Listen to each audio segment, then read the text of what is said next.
Hello and welcome back to another video for Final Fantasy XIV with me, Meoni. Today, the 7th of March, has been quite an interesting day. Lots of new news. First of all, we have a special site for patch 6.1 that has gone live. You'll find a link to this in the description of the video. Go check it out. But this is basically what's on there. We have the artwork for Newfound Adventure, which is the title of the next patch, which should be coming mid-April, as they say here, 2022. The artwork obviously has references to all of our previous encounters. We have Stormblood on there, we have obviously Heavensward, we have the base game, and we also have stuff up all the way up until Endwalker.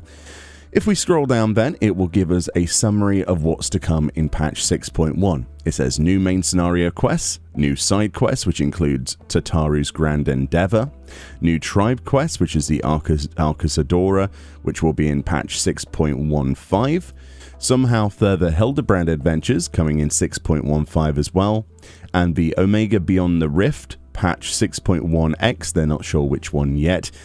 This is actually a quest line after you've done Ultima Full to do with the Omega related storyline beats, and actually returns to actual Omega, probably for a summary of all of the findings.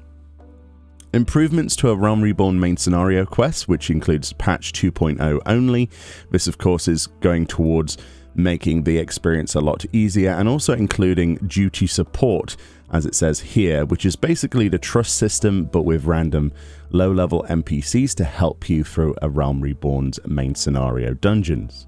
There is a new dungeon which they are not obviously talking about, obviously part of the 6.1 storyline, and the new trial that's going to be here is the Endsinger's Aria, which might as well be called Endsinger Ultimate, because that's basically what that is. A new Unreal Trial, Ultima's Bane, will be here. So Unreal Trials usually have a mount that you can exchange for Faux Hollows, which is that sort of like little minigame in Idleshire if you're unsure. They've had Unreal Shiva and Unreal Titan before. It seems we're having Unreal Ultima this time. The new Alliance Raid will make its debut with Myths of the Realm Part 1. There's usually 3 parts to an Alliance Raid. This then will be the first of those 3 Alliance raids, which will be looking at the Gods of Eorzea, the 12 themselves. New Ultimate Duty will be out in 6.11, known as the Dragon Songs Reprise. This is the hardest level of difficulty in the game in terms of PvE, and of course people are clamoring at the opportunity to see more about this, and the world first race is hotting up already. Very exciting stuff. New PvP content will be debuted, which is the Crystalline Conflict, which is a small-scale set of PvP, and of course this does mean we're saying goodbye to the Feast, or at least for now, unless they decide to bring it back in the future. There's a new custom delivery client, which is Emelian's Levier. This will be added in 6.15. So a few weeks after the actual release of 6.1. Emelian's then the twins, Alphino and Alisaie's mother.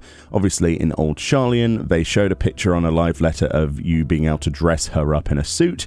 So of course, the instinct is to put her in a bikini as soon as possible, like all of the other NPCs.